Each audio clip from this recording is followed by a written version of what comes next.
I am Kassian Wren, and I'm here to talk about why content, not just docs, needs more love from open source. And yes, I am including OpenSearch in that. So a little bit about me. I have done software for fun or work for over 20 years now. I've done everything from web development to robotics, and now I focus on OpenSearch. I've been in developer relations for about 12 years now. I am one of the inaugural OpenSearch Software Foundation ambassadors. I'm very honored, and I'd love to connect with more of you and learn about what excites you about the future of OpenSearch. I write content as well as code, and hopefully after this presentation, you'll see you write content too, whether you know it or not. And I work hard so that my cats can have a nice life. This is two of them. This is Apollo and Asterion. They're my boys. They're idiots, and I love them to pieces. So I'm going to talk about today what exactly I mean when I say content and what content does for your project. I'm going to talk about why content is important and why it's hard to create. I'm going to talk about who creates content. I'm going to talk about where it lives. And finally, I'm going to talk a little bit about how you can help starting today. Now, I'd like you to start formulating your questions now, because you may have noticed these might be the droids you're looking for on the stage. If the first good question I get about content is going to receive either the R2-D2 keychain or the Lego set, and the second good question about content will get the other one. So start formulating those questions. So what exactly do I mean when I say content? I obviously don't mean docs, because that was in the title. So what do I exactly mean? Before I give the definition, I want to ask you an AI-related question, because if there's one thing we haven't heard enough about at this conference, it's AI, right? But I do have a good question. If I were to ask AI to summarize an open source project, including OpenSearch, what would I want as context? What would I want to feed into the AI to say, this is what I do, this is how I do it? Content is the context and the story of your OpenSearch project. I find there are two general types of content. There is foundational content, which tends to be basically the information and context you generate as a part of the project itself. Source code, GitHub issues, forum discussions. These are content that creates other content, if that makes any sense. Applied content is information and context generated by external parties and your project's team that apply and expound on foundational content. This is things like social media conversations, blog posts, YouTubes, analyst reports. You know, all of this stuff that kind of feeds off of this foundational content and applies it to real-world scenarios. So what does content actually do for your project? I find it does a lot of really great things that a lot of people hadn't thought about. For instance, you're building a knowledge base. You are building a set of information for new contributors to be able to consume in order to hopefully be able to contribute further to your project, right? I find that content also builds trust. Content is transparency. Content is context. Content is interactions. Content is doing everything out in the open. So you're building trust, whether you like it or not. And for better or for worse, you're working on trust when you're creating or receiving content. Of course, content can generate exposure. Marketing departments, functions like that can definitely generate a lot of exposure for a project. And finally, I find it really does start discussions. You know, when was the last time you saw a blog post that made you go, oh, I should tweet about this, or I should post about LinkedIn about this, or oh, this should be a GitHub issue? I find it sparks discussion and innovation when content is out in the open and available to as many people as possible. So content is so key. And the reason for that is it builds knowledge and trust in your project and your community. It creates experts. It creates conference speakers. It creates board members. It creates all of these positions and people, then personas that are going to be filled out and create that trust. But you have to be careful. Bad quality content can do exactly the opposite. It can destroy all of the trust you've built up in your content. And we'll talk a little bit about quality in a bit. Content is the entrance to the project. Content is what a new contributor will look at to see if they want to contribute, to see if they can contribute, to see how they can contribute. So content is hard to make. Raise your hand if you've ever thought, oh, I have to write a blog post. Yeah, I see quite a few hands, including mine. Content is really hard to make. And when you think about it, that makes sense. Content's not cheap. Neither is open source. Open source doesn't magically poof into existence. It's a lot of hard, often unpaid work.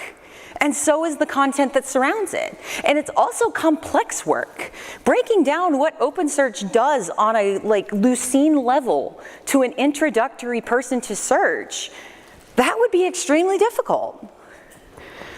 Writing and writing to teach are two subtly but very different skills. I have found that my writing skills developed much earlier than my writing to teach skills, and I found that's true for a lot of people as well. It is hard to teach, and it's hard to learn how to teach, especially because a lot of us are not taught how to teach. We're taught how to code and go, right? So thinking about that, people do use AI summaries for a lot of stuff, and that's what kind of brought me to that question of if you had AI summarize your project, what would you want it to say? What would you want the context to be? Because that's what's happening. People are using AI summaries even if they're incorrect. So thinking about how your content contributes to those summaries can be extremely important. Some folks are paid to create content, but that introduces a whole new set of guardrails and biases that you have to pay attention to if you're going to create a community of trust and transparency. I would argue that for every hour we spend on features, we spend an hour and a half on content. That sounds like a lot, right? But what makes me say that? What made me wake up one night and think, wow, we're actually spending a lot more time on content than we think? For each feature you release, if you don't explain how to use that feature, if you don't document how to use that feature, if you don't unit test that feature, if you don't get feedback on your API and implementation, if you don't benchmark, what is the feature if you don't do any of these things? There will be no exposure, there'll be no users. What's the point? I'm sure I'm forgetting a few things, right? There are a lot of things you have to do to launch a feature, and it creates content, whether you intend to or not. So who creates content? The short answer is everybody involved in a project creates content, whether they know it or not. Yes, even you. If you are sitting here and you have ever written a blog post about OpenSearch, you have ever contributed to OpenSearch, you've ever filed an issue, you've ever discussed it on social media, you have contributed content to the OpenSearch community. So we've got a lot of different personas in the OpenSearch community contributing content, and I think that's part of what's creating.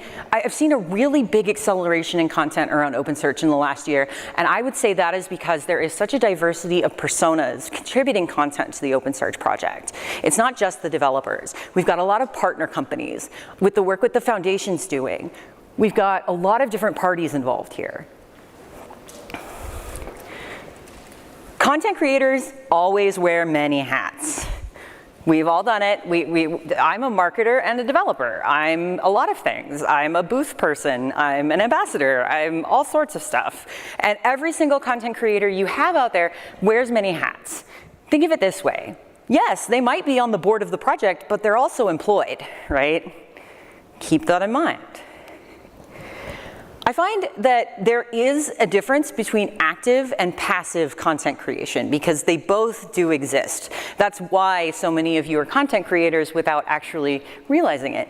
You don't necessarily mean to create content. You're not writing these unit tests thinking, oh wow, I'm gonna be inspiring the next set of OpenSearch contributors. You're not thinking that at the time, but when you really kind of dig down, where else are they going to get the information for how the thing works? If I have nothing to go on and I need to figure out how a piece of code works and there's unit tests, I'm gonna go check the unit tests.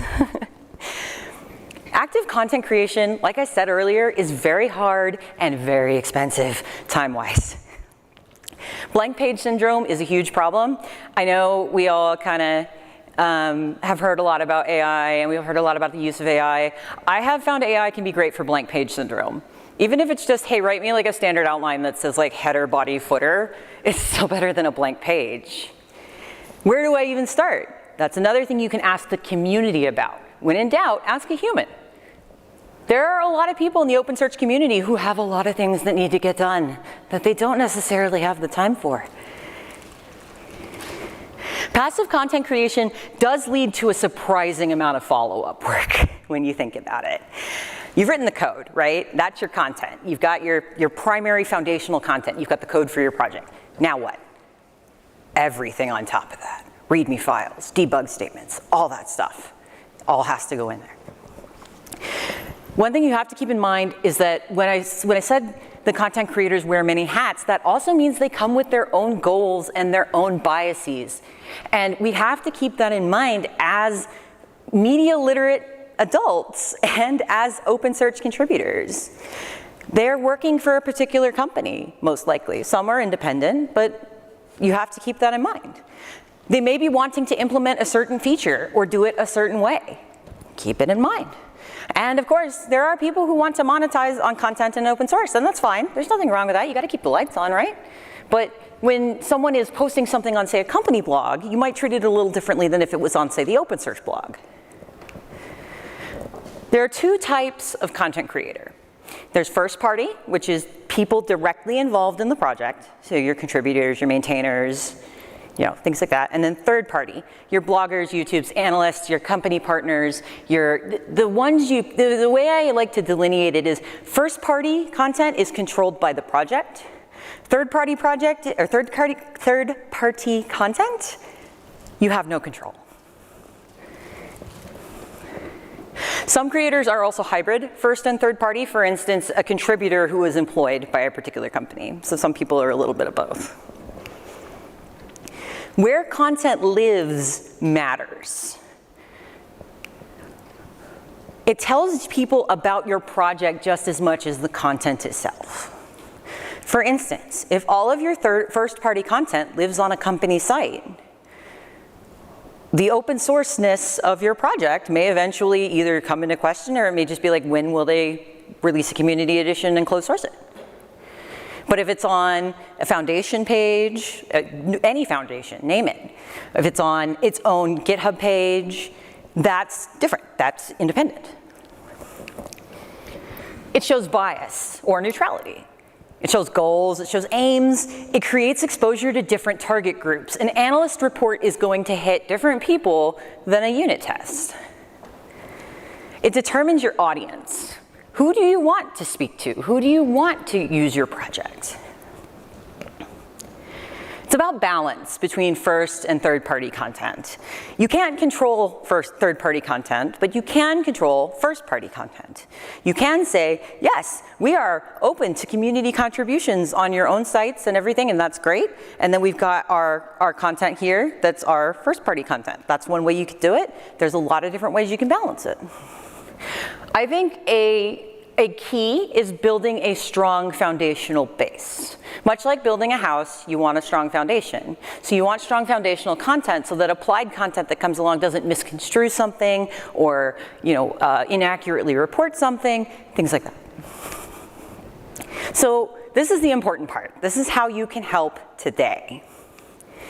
The number one thing, readability, readability, readability, and not just by humans, but by AI. Let's face it, AI search is where things are going. And so if you want your project to be found, it needs to be found not just by human eyeballs, but by AI. There are no longer any excuses for overly clever and unreadable code. I won't hear them. They're not, no, I'm done. I've spent my entire career being told, no, this overly clever piece of code is critical because it's super performant. That's not how this works anymore. We can make it more performant. We can work on that. So make your content easy to scan and summarize by humans and AI. Create more content. I know it's hard. I know it's hard. It's very hard. But it's a crucial part of creating a community, of creating a foundation on which new members can join. We can get new faces. We can get new features. We can get more people working on these wonderful projects. Writing in AV polish are nice, and I talk about quality a lot. But what do I mean when I say quality? I do not mean AV polish. I do not mean pretty images. I do not mean pretty slide decks. What I mean is the content itself needs to be important, needs to be something new, not necessarily that new, but new enough, or educational.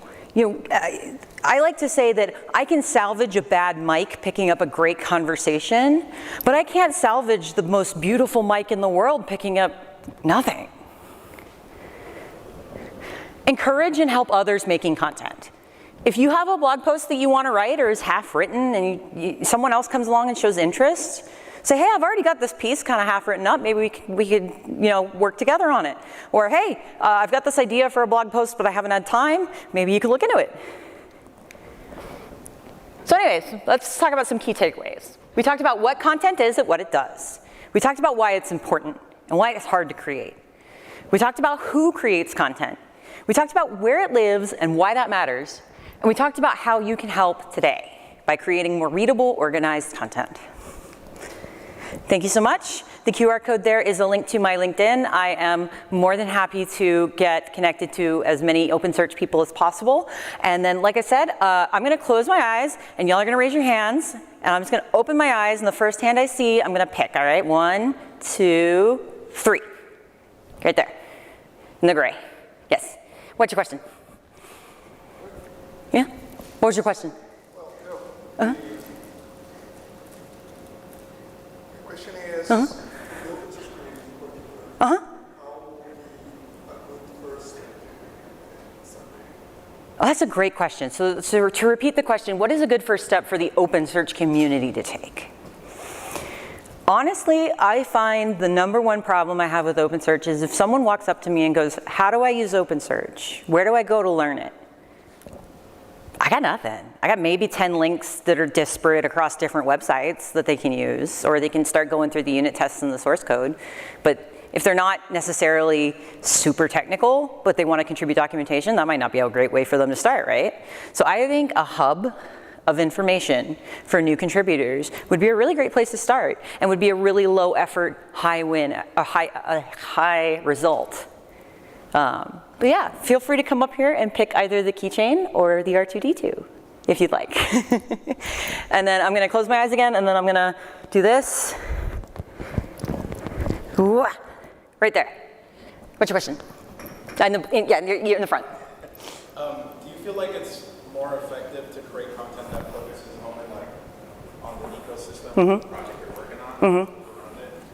So you're kind of seen as like a specialist, or is it okay to kind of be a generalist sometimes? That is a wonderful question. Come up here and get your R2D2.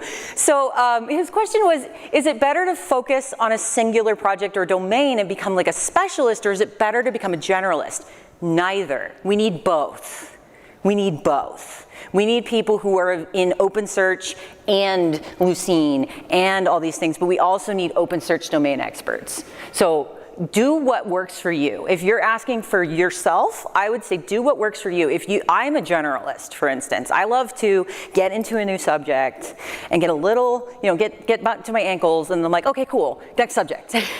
And then OpenSearch, I'm of course, completely submerged in. But yeah, so like I said, both. That's my final answer. Is we need as many diverse voices as we can get in the OpenSearch project and in open source in general. All right, do I have any other questions? I have no other prizes to give, but yes? Do the community forums on the OpenSearch website, do they have like forum administrators or forum leaders or recognized? That's a wonderful question. Okay, thank you, Lisa. Yes, we do. We do have organized leaders. I'll let Lisa kind of go into you know what? Connect with me after, and I will get you a more complete answer. And anyone who's interested in that answer, feel free to join us afterward. Any other questions? Oh, someone's having a long day, huh? All right, well, thank you so much. I really appreciate your time here. I really appreciate you being at OpenSearchCon. Let's get a little bit of energy left for that last bit of the day. Thank you so much. Have a wonderful day.